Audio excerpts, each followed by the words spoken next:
Portions of the following program may be pre-recorded.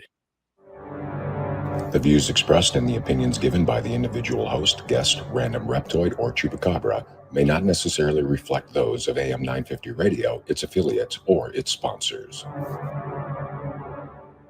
Now, it's time to step into the unknown.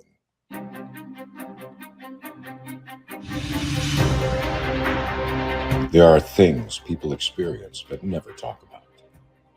A shadow moving in the corner, flickering of the lights, a disembodied voice.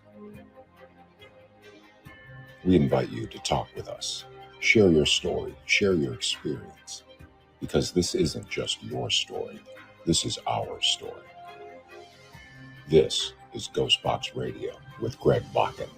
And this is GhostBox Radio on AM 950, where every night we talk about the paranormal, ufology, Bigfoot, and so much more. My name is Greg Bakun. Thank you very much for joining me tonight. We also have in studio tonight with us Mr. Adam. How are you doing tonight? Doing very well, sir. I'm very interested on tonight's topic as well. And it's a Wednesday. It's really thrown my entire week off because normally I'm here Thursdays and Fridays. Yes. And I almost feel like that I'm almost in a time warp, if you will, because all day today I'm thinking, oh, it's Thursday. Great. No, wait, it's Friday. No, that's cruel. That's cruel. And you know who else you threw off with that as well is Chad, actually. Because Chad gave me a call on my way down here, and he's like, Adam's here tonight, right? I'm like, yeah. He goes, okay, because someone came into the building, but there's no cars outside. It's like, it's a ghost. Yeah, I wasn't sure who was here. I figured it was one of the office people, so I just came down here and set up for the show.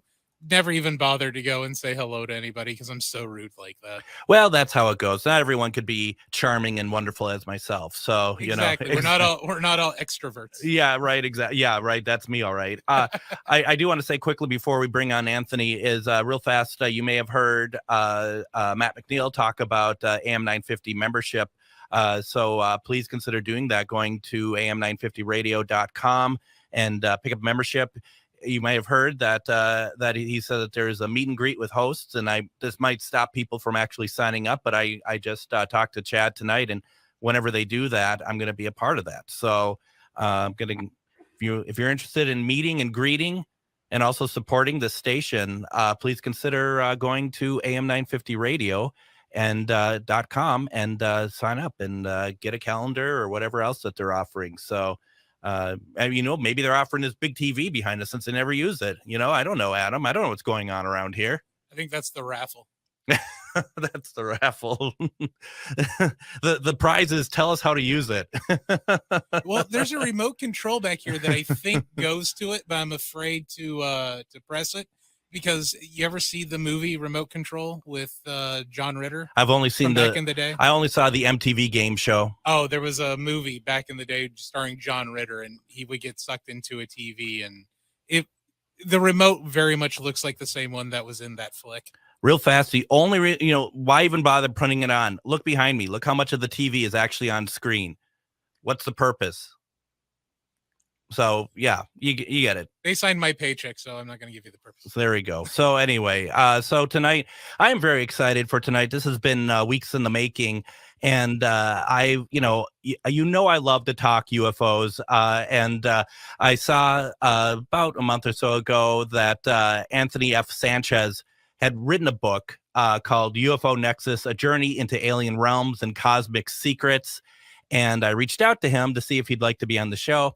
Not only did he want to be on the show, he sent me a copy of the book, and I found a new favorite author when it comes to UFO literature and talking about it. And what I like about it is that it is current as far as we know with current events that have been happening this year surrounding UFO disclosures and other things. And I really am excited about it. So tonight, we are going to have this conversation about the book with its author, Mr. Anthony F. Sanchez. Anthony, how are you? Welcome to GhostBox Radio. I'm doing great. Thank you so much for having me. I appreciate it, Greg. Oh, I appreciate you very much that sent this. This was really, we were talking beforehand, and you can get the book over at UFOcurrents.com. And if you get the book between now and the end of the year, as listeners of the show, if you buy the book, you're going to be sent 2 unique bookmarks that go with the book, which is great because then you can remember where you left off. But honestly, you may kind of read it all the way through because there is a lot of information in this book. Anthony, can you tell our audience what the book is about, please? Well, I mean, ultimately, the book is about UFOs, UAPs, and extraterrestrials. One of the things I wanted to do was bring a contemporary nature to the book as a whole, because there's so much new stuff going on. With the congressional subcommittee hearings, David Grush making a splash onto the entire media scene. We're talking. There's such a profound. We're looking at such a profound moment in the history of UFOs. Yeah, it's been 50 years since 1970 to now that the government has taken a serious interest in UFOs. So we're at a real watershed moment. It really does seem like that, and it doesn't seem like, and I'm curious what you think about this. It doesn't feel like that necessarily we went into hyperdrive, yet we did with the disclosure information. But I feel like over the last, like with this year being outstanding in that arena, it feels like that we've been kind of getting closer and closer in maybe tinier steps, but those tinier steps have been bigger than anything we had seen within the last, as you say, 50 years. So, I mean, it just feels like that we are in a forward moving momentum that is exciting and scary at the same time. Right. And I think that the government has finally been pushed into like a box canyon per se, where they now can no longer deny the existence of UAPs when you have professional military personnel providing radar evidence, visual evidence, officially classified logs. These are things that cannot be denied by the government any longer. So if the best of our best within the ranks of the military are saying we're seeing something, we don't know what it is, and these things are essentially posing a risk to our operations, and we don't know if they're from our adversaries or if they're from another world, it needs to be taken very seriously. It does. And I think one of the things too, that it doesn't matter in my mind. It does and it doesn't, that let's put to the side how much the government knows, how much the government is covering up. But what we learned from Grouch in particular, is that there is a form of bullying going on within their ranks of trying to suppress information from getting out. And that is that's a very serious charge in my mind, because it's it's bad enough if they are holding on and doing reverse engineering or whatnot, and are trying to cover that up. But it has to be even worse that they're actually going to these people who are risking their lives, like you said, the top of the top, the cream, is just the best, and that they're being threatened basically to keep their mouths shut. Right. Kevin Day, who was a radar specialist on the USS Princeton, he was a part of this entire 2004 incident with the original Tic Tac UFO encounter. And he tried to come forward. He tried to explain to his superiors what he saw, and they really shut him down. And David Grush likes to term it as administrative terrorism. Yeah. He says whenever these guys try and go forward with their information, they hit a wall. And a lot of times it's not enough that they just hit a wall. They are met with punitive measures. They are punished. They jeopardize their career. They jeopardize their reputation. But here's the funny thing.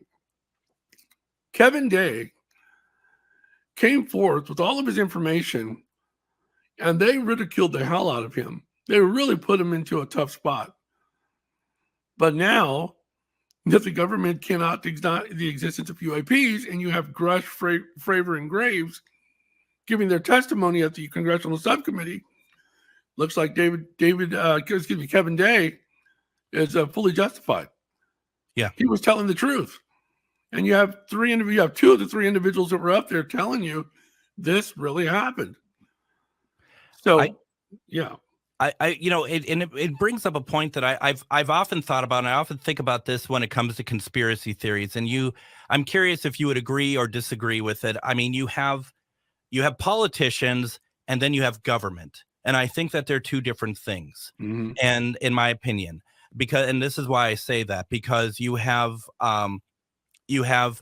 at these congressional hearings, they're put forward. I mean, it's put forward by Knapp and Jeremy Corbyn. I mean, I know that they were a big part of moving that forward, but the people there were politicians. They're the ones who are listening and stuff. Right. But I feel like that the cover-ups and anything else that goes along with it, that is government, and it doesn't matter who's in control. I feel like that is that it's almost a machine upon itself. Right. What you're talking about is political theater. You see. Yeah. So you have individuals within Congress and in some cases the Senate who are truly interested in the UAP phenomena, and they want the public to know what these hundreds of millions of dollars are being spent on in some of these programs.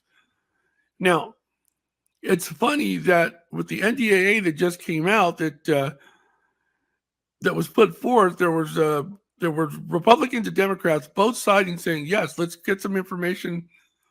Let's put a couple of lines in the NDAA that says, when we finally, solidify the funding for the next fiscal year or whatever, it's contingent on the fact that some UAP information is going to come forth.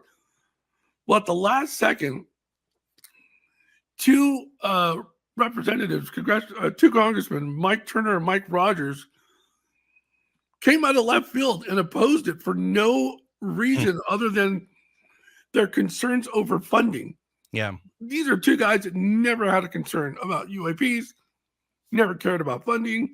So they're clearly being orchestrated and manipulated by somebody else who doesn't want UAP disclosure to come forth. Right. Right. And by the way, it didn't get passed. No. Yeah. And do you have any? I mean, who do you think that is? That's stopping it. I mean, because it's not like a special interest group or anything. I would think, right? It's more of a government. I think I know who it is. I think we're talking about lobbyists, very powerful lobbyists, who are operating from within the military-industrial complex on behalf of aerospace firms who are in charge of reverse engineering or creating modern aircraft that uses reverse engineered technology. For instance, let's say that in 1947 in Roswell, when that UFO crash occurred, supposedly we found 3 dead aliens, one of them alive, and we recovered a craft. Colonel Phil Corso stated that a lot of the technology that they recovered was disseminated throughout the private sector. A lot of semiconductor companies and whatnot. So let's just assume that technology over decades has been successfully reverse engineered and integrated into our technology or our aircraft, which is why we have such a profound edge over every other country on the planet, including Russia and China. They're not even close. I mean, we are still 30 to 50 years ahead of everybody when it comes to military technology, military armaments, everything. The stealth technology that we have in our aircraft purportedly comes from, according to Phil Schneider, who in the 1990s was on the circuit, on the lecture circuit, and who subsequently was killed.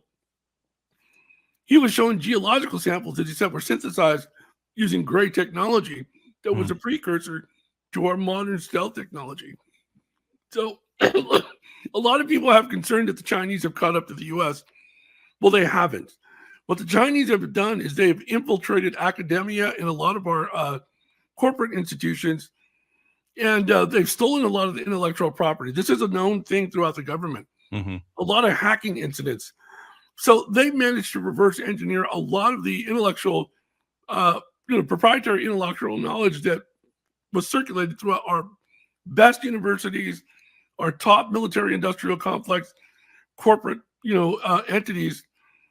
But everything that they've stolen doesn't compare to what can potentially be still, forthcoming with regards to UAP technology.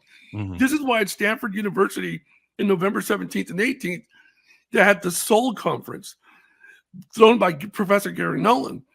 The Seoul Conference had retired United States Army Colonel Carl Nell there putting up a timeline saying that by 2030, two things. One, we're in a secret arms race over UAP technology with our adversaries, Russia and China. He's saying that by 2030, we have to go public with everything that we have on UAPs, but at the same time, it has to be carefully coordinated and released in a structured way as to not freak everybody out. And I talk about that in some articles that I wrote at my website, ufocurrents.com. Definitely go and check it out. Well, Anthony, why don't we go ahead and do this? I'd like to take our first break. We have some questions that are stacking up in the chats. Everyone has questions. Feel free to put them in the chat, or else you can call in at 952-946-6205. The book is called UFO Nexus, A Journey into Alien Realms and Cosmic Secrets. You're listening to GhostBox Radio on AM 950. Twin Cities Pagan Pride is thrilled to host Paganicon 2024, March 15th through the 17th at the Crown Plaza, Minneapolis West Hotel. Come to Paganicon to experience deep community where people gather to learn, socialize, and get inspired. Check out all our featured guests and list of activities at tcpaganpride.org and register now for this incredible conference. Paganicon is a pagan conference offering workshops, panels, discussions, social space, music, a ball, vendors, and much more. Paganicon is an educational and social venue for pagans, Wiccans, heathens, druids, people of other folk, craft, indigenous, and magical traditions. Paganicon has a vendor room and third offering art gallery, which are both open to the public all weekend. Paganicon is a safe place, not only to be yourself, but to meet other like-minded individuals. Register now. Check out Paganicon's full weekend, day only, and special event rates. Go to tcpaganpride.org and click on Paganicon to register and get more details. Greg Bakun here. Like you, I love good, fresh, delicious food. So I want to tell you about this treasure in Roseville called Maverick's Real Roast Beef. Maverick's has the best roast beef sandwiches I've ever had. Made fresh every order. Add fries or onion rings dropped in the fryer when ordered, and you have a winning combination. Maverick's Real Roast Beef has a lot more than roast beef, so check out their website, mavericksbeef.com, or check out their restaurant on Lexington in Roseville. Reach your highest level of consciousness and well-being with metamorphosisconnections.com. Metamorphosisconnections.com is an online directory of the best holistic and metaphysical practitioners to help you make your most informed choices. You can search metamorphosisconnections.com for classes, events, wellness and life coaches, plus metaphysical products and shops. You can also search for a wide array of healers from all modalities, including EFT, sound healing, energy healing, light therapy, ancestral healing, shamanic healing, reflexology, past life regressions, hypnotherapy, yoga, and more. And if you're not sure where to start, the search feature on metamorphosisconnections.com is tailored to help both those who know what they are looking for and those who are just starting. Come explore the possibilities for your higher self by visiting metamorphosisconnections.com. Their experienced practitioners can guide both beginners and those that are already on their spiritual journey. That's metamorphosisconnection.com, your link to direct you on your spiritual transformation. And welcome back to GhostBox Radio on AM 950. I'm Greg Bakun. Thank you very much for joining me tonight. Before we get back to Anthony, I just want to remind everybody we had Witch Jody on last week, and we talked about a seance that's happening this Friday. It's called the Utah site. Excuse me, if I could even speak. Maybe the government's trying to take over my speech patterns. I don't know. Yuletide seance.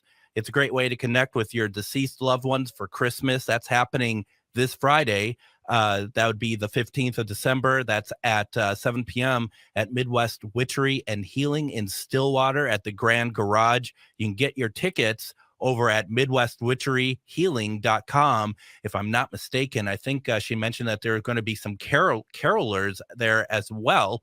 And I really looking forward to it. I'm actually going to be there on Friday. So if you have a chance to go get some tickets, the Yuletide Seance.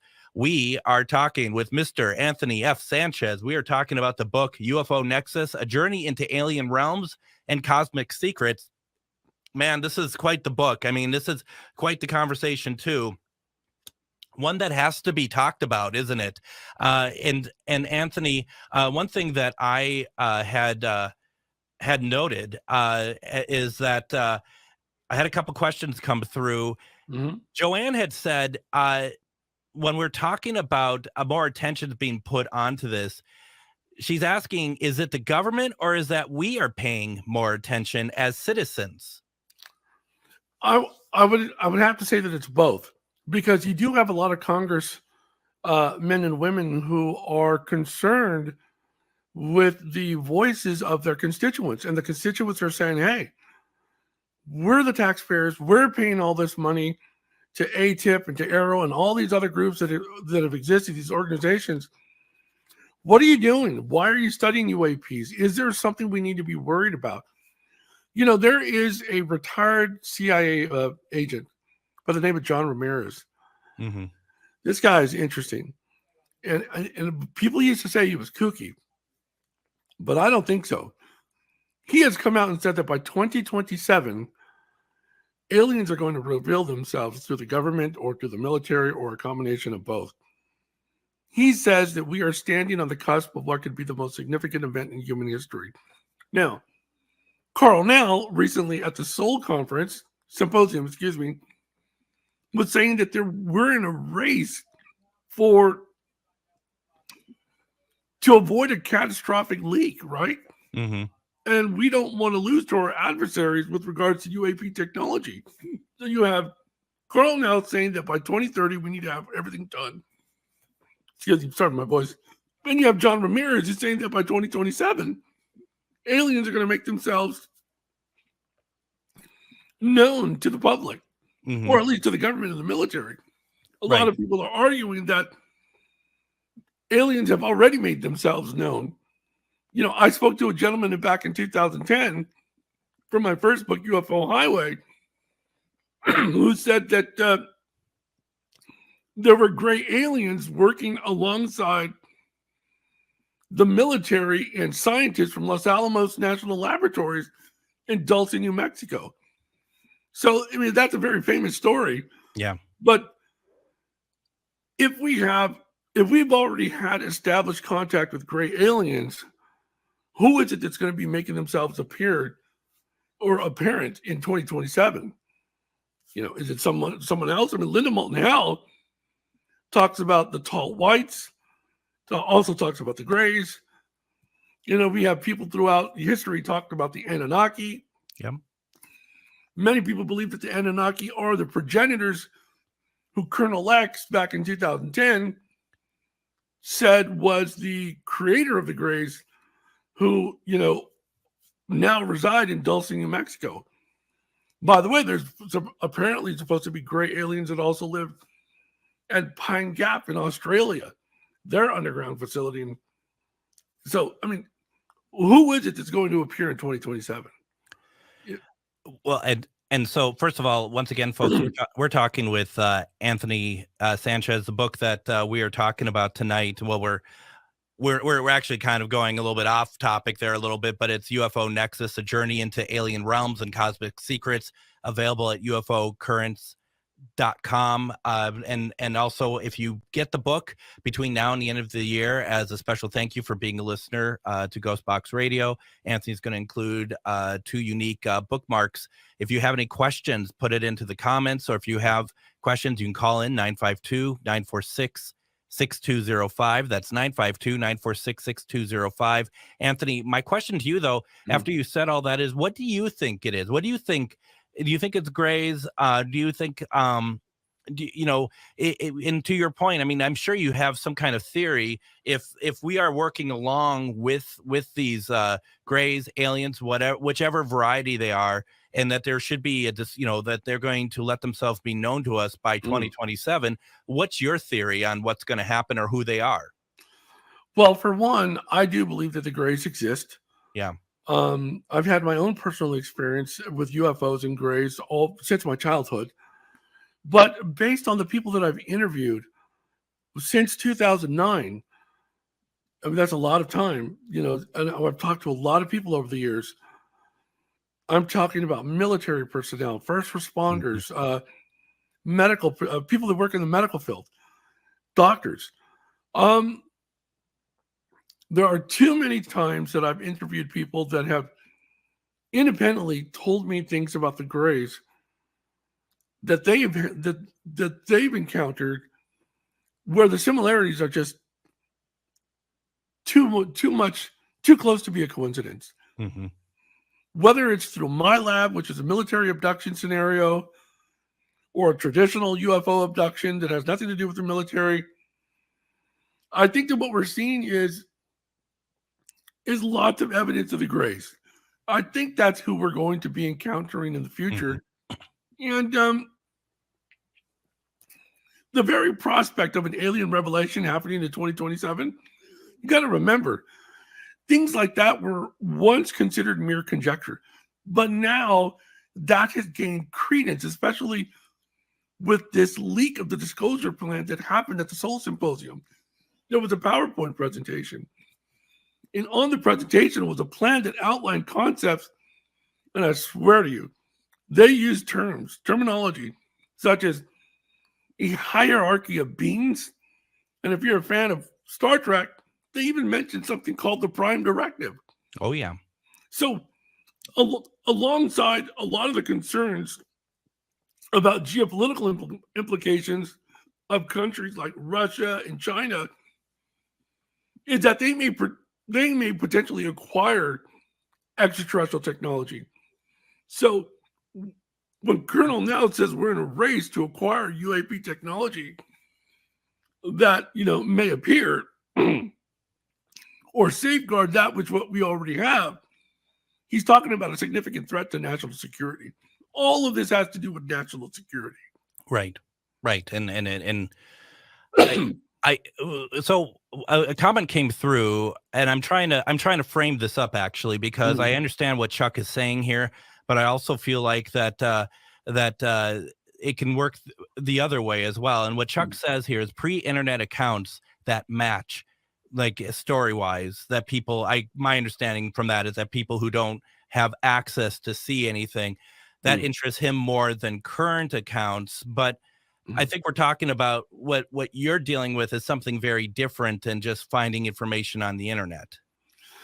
Right. We can go all the way back to 1985 when Whitley Strieber wrote his book Communion, which was the first book that had literally the cover was a picture of a gray face, a gray alien, and it freaked a lot of people out. And a lot of people will say, oh, well, since then, there's been a lot of stories about grays. No. Prior to 1985, there were tons of stories, firsthand accounts, witnesses, people that have been abducted and experimented on by gray aliens. And Whitley Strieber's book was just a catalyst to it finally becoming something that people were willing to speak about, including myself, by the way. Yeah. Kind of made it, I don't know if acceptable is the right word, but you know what I mean? Like, it gives you the okay. You're talking with somebody who underwent therapy from the time they were a child for claiming they saw UFOs and aliens. I literally had experiences, which I wrote about in the book, by the way. My personal experiences, chapter 22, I believe. My UFO UAP experiences. My mom actually put me in therapy as a little kid because she didn't want me telling people that I saw UFOs, let alone that I saw a creature. Right. So I'm highly educated. I've been working in the semiconductor industry for over 20 years as a software engineer. I consulted for the state of California. I've done work with Johns Hopkins University, APL, the FBI. I've done a lot of stuff. I'm not crazy. A lot of people say I'm jeopardizing my reputation and my career by talking about this. And perhaps I was, Greg, but that was 10 years ago. A lot of people were concerned for me. Mm-hmm. Now it's 2023. We just had congressional subcommittee hearings with a counterintelligence officer, David Grush, a famed pilot, David Fravor, and then Ryan Graves, and then not to mention Kevin Day, a radar specialist. All the things that they're talking about, these UFOs that they're encountering, these UAPs. I'm old school. I call them UFOs. I do too. I don't like UAP. Right. A lot of people don't realize it, but the term UAPs has been around since the 1960s. But it's just now that the government has been adopting UAPs as a means to kind of pull away from the media circus that tends to surround the term UFO. But my point is that this is such a pivotal time in history, and I think it's just undeniable. And I no longer am ashamed to admit that I've seen UFOs or that I've seen creatures. I had my own personal experiences. I was put into therapy. My therapist said, no, he's not crazy. He's a smart kid. But he says he saw what he saw. And, I'm not going to lie.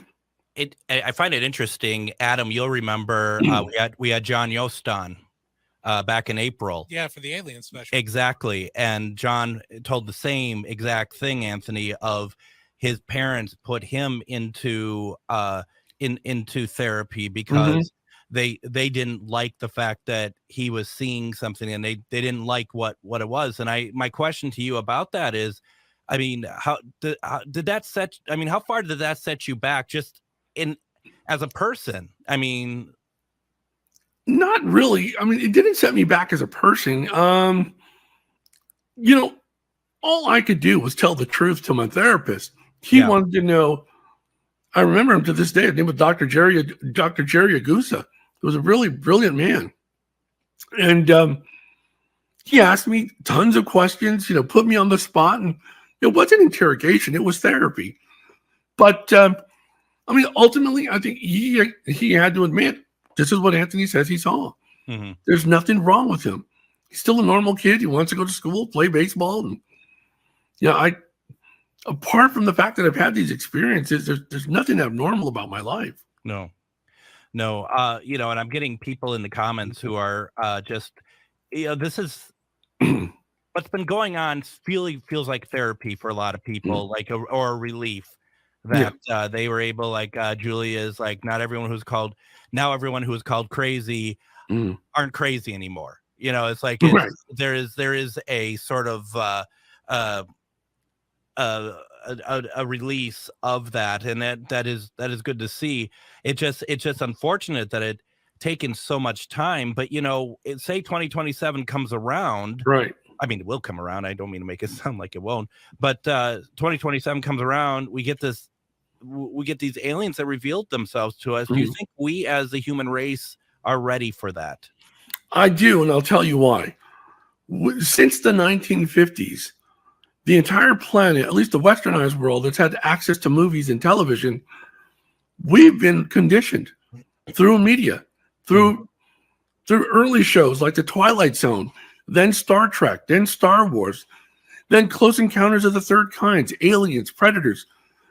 Every show, every blockbuster, even the Marvel franchise has conditioned the populace, the global populace, for the moments that when aliens do reveal themselves, yes, it's going to be groundbreaking. Yeah. But it's not going to be terrifying. I think people will be accustomed to the idea and prepared to accept it. Whereas in the early days, in the 50s and 60s, perhaps the 70s, they weren't ready. It makes me think of that program Alien Nation, right. And if they start living amongst us, and then they're being they're being basically racially profiled, and that they're, Right. I mean, it's not unreasonable to kind of go down those tracks. But District 9. Remember District 9? District 9, absolutely.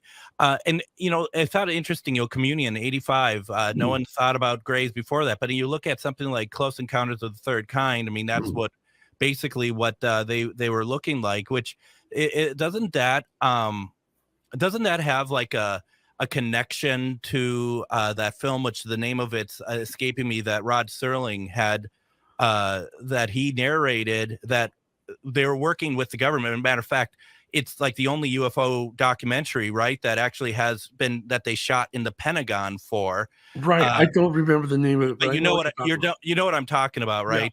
Yeah. And that they were promised by the government, some sector of the government, that there was going to be footage of aliens at an Air Force base, and that was pulled at the last second. But that would have been that was meant to be disclosure. That was meant to be like our first time looking at that. And that's a scenario that repeats itself throughout ufology. For instance, back in the 1980s, Linda Moulton Howe had talked with Richard Doty, and Richard Doty was working for AFOSI over at Kirtland Air Force Base. I believe it was Kirtland Air Force Base, and he was essentially part of a program that was misdirecting Paul Benowitz, who had discovered radio signals that were alien in nature. And the Air Force was very interested in what he was doing. But anyway, Richard Doty had allowed Linda Moulton Howe to see some information, classified documentation, showing... There's smoke in the bedroom. The alarm may sound. It's going to be loud. Sorry about that. Do you need to check on something? I don't know. Well, why don't we do this, Anthony? Why don't we go ahead? We take our next break. Why don't you go check on what you need to check on? Yep. And we'll work around. If you are still checking when we come back, we'll fill up the time. It's not a big deal. But why don't we do that? How's that sound? Sounds good. All righty. Why don't we take our next break? When we come back, we're going to continue our conversation about UFO Nexus, a journey into alien realms and cosmic secrets. You're listening to GhostBox Radio on AM 950. Twin Cities Pagan Pride is thrilled to host Paganicon 2024, March 15th through the 17th at the Crown Plaza, Minneapolis West Hotel. Come to Paganicon to experience deep community where people gather to learn, socialize, and get inspired. Check out all our featured guests and list of activities at tcpaganpride.org and register now for this incredible conference. Paganicon is a pagan conference offering workshops, panels, discussions, social space, music, a ball, vendors, and much more. Paganicon is an educational and social venue for pagans, Wiccans, heathens, druids, people of other folk, craft, indigenous, and magical traditions. Paganicon has a vendor room and third offering art gallery, which are both open to the public all weekend. Paganicon is a safe place, not only to be yourself, but to meet other like-minded individuals. Register now. Check out Paganicon's full weekend, day only, and special event rates. Go to tcpaganpride.org and click on Paganicon to register and get more details. Magus Books, your multicultural spiritual supply store. Stop in and expand your horizons with books, classes, readings, and supplies at magusbooks.com or in our shop at 1848 Central Avenue Northeast in Minneapolis. From the best incense to beautiful statues, we have supplies and books for your spiritual explorations. Come in and chat with our knowledgeable staff and get what you need for your next adventure, whether you're fighting ghosts or opening your third eye. Check us out today at magusbooks.com. Reach your highest level of consciousness and well-being with metamorphosisconnections.com. Metamorphosisconnections.com is an online directory of the best holistic and metaphysical practitioners to help you make your most informed choices. You can search metamorphosisconnections.com for classes, events, wellness and life coaches, plus metaphysical products and shops. You can also search for a wide array of healers from all modalities, including EFT, sound healing, energy healing, light therapy, ancestral healing, shamanic healing, reflexology, past life regressions, hypnotherapy, yoga, and more. And if you're not sure where to start, the search feature on metamorphosisconnections.com is tailored to help both those who know what they are looking for and those who are just starting. Come explore the possibilities for your higher self by visiting metamorphosisconnections.com. Their experienced practitioners can guide both beginners and those that are already on their spiritual journey. That's metamorphosisconnection.com, your link to direct you on your spiritual transformation. And join us tomorrow on GhostBox Radio with Greg Bakun. We're going to be doing a replay. We're going to be replaying the episode of Restoring the Patterson-Gimlin film with M.K. Davis. We're going to be running that tomorrow. And then Friday is Casual Friday. So stop on by. We kind of take it a little bit lighter on Fridays, talk about what we've discussed over the week, and just kind of ease ourselves into the weekend. So definitely, please continue checking us out over the rest of this week. And once again, folks, on Friday, it's going to be the Yuletide Seance over at Midwest Witchery and Healing. That is going to be a great way to connect with your deceased loved ones for Christmas. You can get tickets over at MidwestWitcheryHealing.com. That's this Friday, December 15th, and that starts at 7 p.m. So whole lots of good stuff going on there. Anthony, I see that you're back with us, so I am hoping that means that everything is all right over there. Everything's fine. Yeah, I think it was the Google or the Nest thing went off on its own.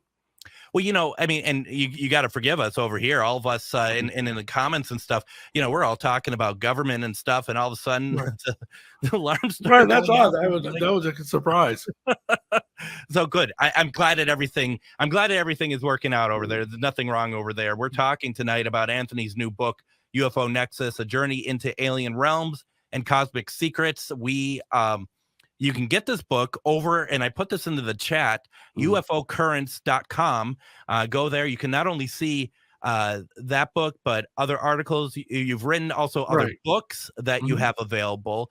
And honestly, Anthony, this book, there's something about and I was talking with Adam about it beforehand, the idea of having as you even mentioned yourself, a contemporary writer of UFO. And I mean, we've had some great authors on who have talked about, we had a great discussion with about Roswell, stuff like that. But this is, you're even including like the Arizona sightings and stuff as well. Right. As a matter of fact, I talk about the 2023 Las Vegas alien incident. Exactly. This is a family. That's actually what I meant. That's actually what I meant. Yes, which is not in Arizona. Right. So in April 30th, on the evening of April 30th at midnight, which led into May 1st, a family in Las Vegas called 911, and they were terrified. They saw a large craft land in their backyard. It blurred the entire The area was blurred. They could see through it, but they couldn't make what it was that was obfuscating or blurring their vision. It also gave them headaches, by the way. Yeah. They saw 2 8-foot to 10-foot tall, gray-looking aliens. Terrifying. And they also they ran back into their home, and they heard these aliens walking on the roof of their house. They called 911. The police showed up. Not only did the police freak out, but at the same time that the family had made the 911 call, just prior to that, the police on their body cam had captured a blue-green streak in the sky. It would look like a meteorite or something. Yeah. And then also at the same time, at another house in another part of the city, you literally could see the entire night sky light up. You hear what sounds like a typical 1950s, 1960s style UFO sound effect, and then like a small explosion. You've heard a small explosion. So you have 3 things all happening at the same time. Yet they want you to believe this is a hoax. Nothing happened. Well, News Nation did a really good interview with a private investigator. And I got to tell you, based on everything that we're hearing from Congress, with all the UAP disclosure, all of these military personnel, that are very forthcoming, I think that we need to pay very close attention to incidents like what happened in Las Vegas. I've studied it repeatedly, and I'm telling you, that was not a hoax. That family saw something. And it's just a bit of a fun fact, but Las Vegas is just 147 miles away from Rachel, Nevada, which is the closest inhabited area to Area 51. So that's nothing. That's it's 147 miles is a skip, jump, and a hop away from Area 51. It is, and I've been up that way before, and it is something very different up there. But I'll tell you also, we talk about, when I hear stories about like the aliens walking on the roof of the house and stuff, my mind goes to like the film Signs, where it's not a great situation. There's nothing that in that video that they've done that makes themselves sound like that they're aggressive or anything. Right. But at the same time, we talk about, would we be ready in 2027 for that? And it's stuff like that makes it really hard for me to believe that we will be, because unless we have between now and then like more and more sightings that aren't scaring us, it is a kind of a frightening situation a little bit. In 1997 over Phoenix, they had the Phoenix lights. You familiar with that? Oh yeah, absolutely. It's funny, but in 1997, this was a massive event. Mm-hmm. And we thought this is something we were never going to see again. A mile-wide UFO slowly hovering over the night sky of Phoenix. There was lots of photographic and video evidence of that. 10 years later in Stevensville, Texas, the same thing happened again. Mm-hmm. And for the people that are familiar with MUFON showed up to Stevensville, Texas. And they thought they were going to talk to maybe like a dozen people at most. They were shocked when over 300 people showed up to speak with the MUFON investigators to tell them they had seen something, that they didn't understand what it was. And by the way, there's a lot of other ancillary anecdotes around Stevensville, other stories that most people are not aware about that went on, that happened. It was a very shocking event. But Stevensville, Texas is surrounded by a bunch of military bases. Yeah. Some Army, some Air Force. And so is Phoenix, Arizona. So the fact that we're seeing these massive UFOs near military bases, some of them nuclear installations across the Southwest and other parts of the country, it's not surprising. I think that a lot of these alien appearances via UFOs are happening around nuclear installations for a reason.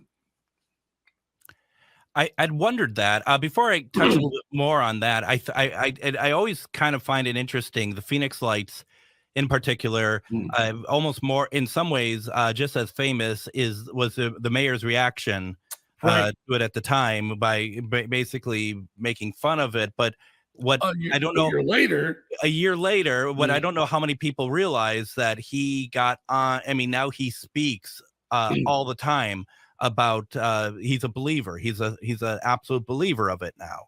That's right. So I think that God, what was it? Five Symington. His name was Five Symington. And yeah, you're absolutely right. Initially at the press conference, he had a guy come out in a gray alien, blow up suit, made fun of it. Yeah. But a year later, he too had to admit, we didn't know what to tell the military. Yeah. We did not know what it was. And a lot of those reports were from highly credible individuals. I wonder, a couple of things are coming up in the chat here. Julie was saying that I was going to ask if there's a correlation between radiation and aliens, which is good. And she also says the Enola Gray was used to drum nuclear bombs or drop nuclear bombs, and then the aircraft was later kept at Roswell. The thing that I wonder about, and this is more prophetic and kind of outside the realm of what we're talking about, but I wondered if there's a point that aliens need to step in and show themselves, because even though they might be working with us, maybe we as humans take something a step too far, and that they need to come in just because they need to maybe fix something that maybe we're not able to actually do something with to fix something we might have done. There's a great book that was written by Robert Hastings called UFOs and Nukes, and then Luis Elizondo, who was in charge of the ATIP, the now defunct ATIP program. Yeah. Their narratives essentially point to the fact that these aliens are making themselves apparent because we have gone too far with our propensity for development of nuclear arms, nuclear bombs. We're at a point where Pakistan, India, Israel, France, the UK, Russia, China, us, God knows who else, possess so many nuclear weapons. Just Russia and the United States alone have a combined 10,000 ICBMs that can end the world. Yeah. As we know it. By the way, I want to apologize to the audience. The reason why I'm breathing heavily and my voice is a little bit tough is because I was paralyzed for 2 years. And I just regained my ability to speak. So thank you for having me on, Greg. I appreciate it. I'm doing the best that I can. No, you're doing great. And I am so glad that that you're progressing so well. Thank you. That is great news. And I'm glad. I am thrilled to have you on. And I hope that you want to come back on. Oh, definitely. Many times. Now, Julie has a question, and the question is, are the aliens that are working with the government perhaps not good, and that is why hostile aliens attacking? There have been incidents where the aliens have abducted individuals and experimented on them. I don't want to get too graphic, but like you've heard of the cattle mutilations, right? Absolutely. There have been incidents where there have been human mutilations. And there was supposedly some back and forth between the gray aliens and the military over these types of incidents. And they had to come to an agreement, make all that stop. And yes, there are bad aliens and there are good aliens. There are a lot of people out there that are pushing these narratives for one or the other. But I tend to believe that there's both. Yeah. You have good aliens and you have bad aliens. I will say that the Greys that are in Dulce, New Mexico, there are two factions. You have the dissident Greys, which is a younger group of Greys, and then you have these older Greys. The older Greys don't really care about humanity at all, but the dissident Greys are the ones that are working alongside facets of the military-industrial complex, the RAND Corporation. Some people went so far as to say even IBM had a footprint there in Dulce, New Mexico. So a lot, and like I said, Phil Schneider had gone on the record before he was killed, saying that the precursor to a lot of the stealth technology was synthesized by the Greys and given to the military or to the aerospace companies. Yeah. Well, I would have just thought that the bad aliens were the ones that worked for Russia. No, I'm just kidding. I don't know about that. Yeah, well, I mean, and because we're running out of time here, but I mean, the aliens that were recovered at Roswell, they were Greys, weren't they? Right. It's believed that they were Greys. So the Roswell incident involved two things: recovery of debris. Yep. And then that was taken to Roswell Army Airfield. And then, so this was a flying disc. But there was also purportedly 4 aliens, 3 of them dead, 1 of them alive. And the 3 dead bodies were taken to Wright-Patterson Air Force Base in Ohio. Right. And the one that was alive, I believe, stayed in New Mexico or went to Nevada, where he ended up dying late in the 50s. Yeah, no. From whom they learned a lot from, by the way. Right. Absolutely incredible. Once again, folks, I just want to remind everyone, please support Anthony. Pick up his book, UFO Nexus, A Journey into Alien Realms and Cosmic Secrets.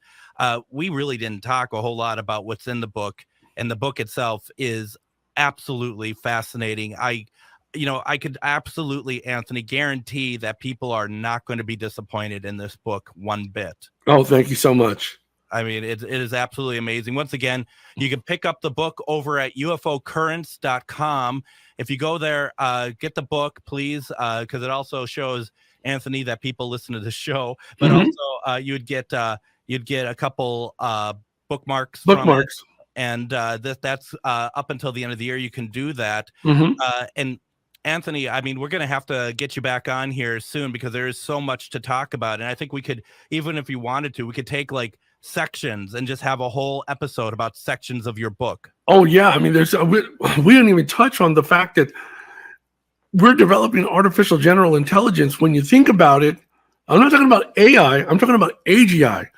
AGI, we're creating an alien, non-human sentience, which is inherently dangerous.